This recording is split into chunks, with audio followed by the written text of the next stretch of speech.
Send it to Puzzler Tower, Car Talk Plaza, Box 3500, Harvard Square, Cambridge. Our Fair City. Matt 02238. Or you can email us your answer from cartalk.com. But right now, if you have a car question, we're at 888-CAR-TALK. That's 888-2278-255. Hello, you're on Car Talk. Hi there. I am so excited to be on your show. And so are we, Amy. No, Nancy. I got two of the letters there, though. Amy was A-M-Y, and you got an A and a Y in your name, unless you spell Nancy with an I, which you don't. I absolutely don't. The real good talk shows, the real good call-in shows have a monitor on the, on the table. Right. And flashed up on the screen is the name of the next caller. Yeah, the next caller is Nancy. She's from Albuquerque, New Mexico, and her question is blah, blah, blah, blah. Well, we don't have that monitor. That's what I'm trying to tell you. So how are we supposed to know who you are? Get off our backs, will you? Well, let me tell you who I am. I am Nancy. I'm from Marion Station, Pennsylvania. Okay. And I have actually, it's not my car. It's really my husband's. And you have a Saab. No, a 4-cylinder 96 Camry sedan. Stop being so contrary. 96 Camry. 96 Camry, 4-cylinder. That's important. 30,000 miles. And are you in the eastern center or west end of Pennsylvania? Right outside of Philadelphia. That would be the middle, yeah. Middle? East. Side. Okay, and are you a marine biologist? No. No. We don't have anything right about her. Well, we need a new monitor. Our data's all wrong. It's all wrong. You have to get your monitor monitored to get better information. Do you have two kids? I do have two kids. All right, finally. Now just their ages and sexes. Okay, they're both girls and they're 3 and 11. No, they're boys and they're 11 and 14. I got one of them right. Yeah, you're about getting better. We're getting better. 2% maybe. So what's wrong with this piece of junk Camry? What happened is, this is my husband's car, and 2 times when I tried to start it, I could feel the energy draining as I was shifting from park into drive. There you are. You turn the key. You start it up. It goes vroom. You hear the vroom. And then as you start shifting it, it just kind of dies. The engine sound kind of just diminishes. fades out. Oh, and it stalls out? And it stalls out. Got it. Okay? Didn't become a problem until he experienced it, and then he took it to the Toyota dealership and had it checked out. They thought it might be an electrical problem. I don't think so. It checked out fine. They said it wasn't, the alternator, the ignition, the fuel line, everything was fine. They found nothing. And my husband said that if he really revs it up when he starts it, that it doesn't do that. die on him. Yeah. Well, tell him not to do that anymore. Don't rev it up. No. No, it's better to have it die and restart than rev it like that. The worst thing you can do to a car is to rev it up when the engine's cold, when you just start it up. Okay. That you can count the number of days you can do that before the engine dies. Huh. So you don't want to do that. So what is it? How the hell do we know?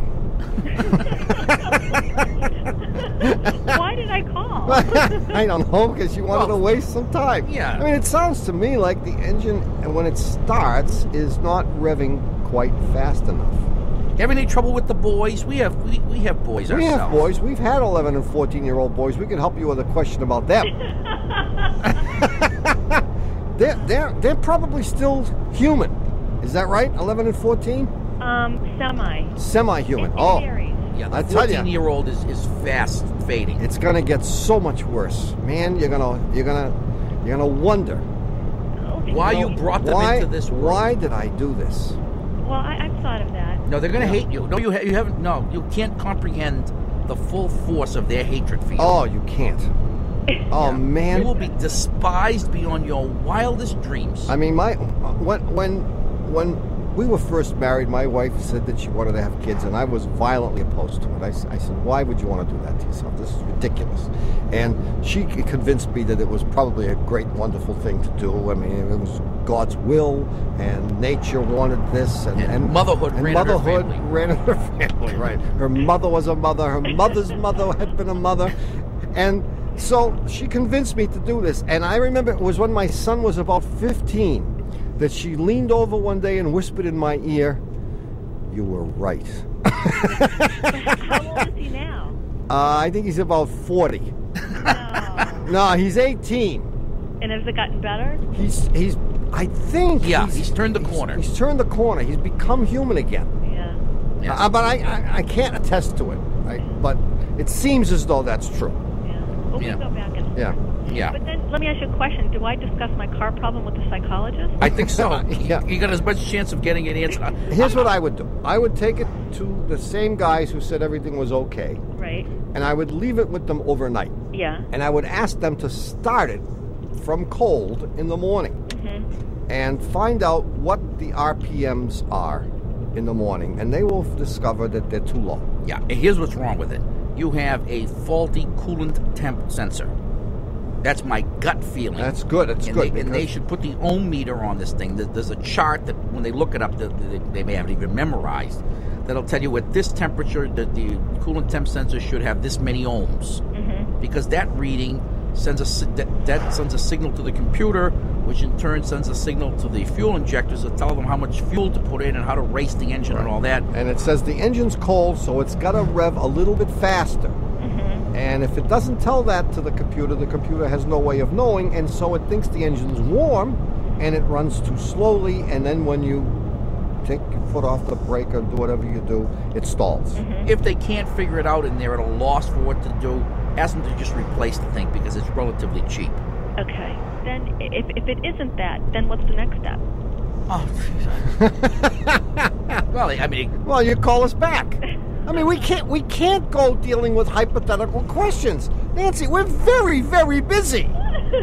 good luck with those boys, and remember what we told you. I will remember. When they hate you, remember it's not them talking; it's the devils that. Thank you. That's very reassuring. See you, Nancy. Okay. Bye-bye. Bye. 888 Car Talk. That's 888-227-8255. Hello, you're on Car Talk. Hi, guys. This is Doug from Oklahoma City. Oklahoma City. Yeah. What's up, man? Well, I got two problems. Yeah. The first one was with my truck, and the second one, well, the truck led to my second problem, which is a marital dispute. Your wife. Yeah. It always happens. No matter what problem you have two. This is true. Which one you want to start with?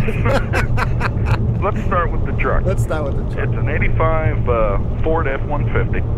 Yeah. And last fall, I was going back to work after lunch, and it was the first cold day, so I had the defrost going, and all of a sudden, thick black smoke started pouring out of the defrost. So I panicked, pulled off to the side of the road, turned off the car, lifted the hood, nothing. No smoke, nothing. So I get back in, start her back up, and I had to get back to work, and I thought, well, I got insurance. If it burns to the ground, I'll get a new one. Not quite a new one, but you'll get something. Another one. Yeah. I'm in good hands.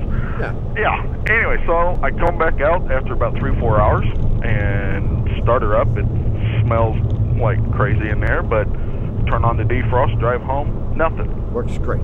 Works great. I get home, tell my wife, oh, by the way, dear, guess what happened to me at work today? And she comes up with the solution, and this is where we had the marital dispute, because I said she was nuts. Yeah. Where she thinks the smoke came from. There were dried up bugs and bug parts in there, and when I ran the defrost for so long, they caught on fire, and that's what was burning. And I said she was nuts. You were right. But I hope you didn't tell her that. What, that she was nuts? Yeah. Well, that would lead to a marital dispute. Yeah. And remember the great words that I once heard. What? And I think I spoke them. Would you rather be right, or would you rather be happy? And you chose in that case to be right. And now your wife ain't happy, you ain't happy. You're sleeping in the pickup truck. Yeah. And it smells bad in there.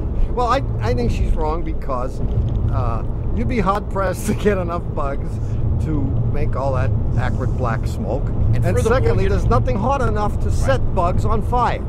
Well, that's what I said. And she said, fine, take the dash apart. So I did.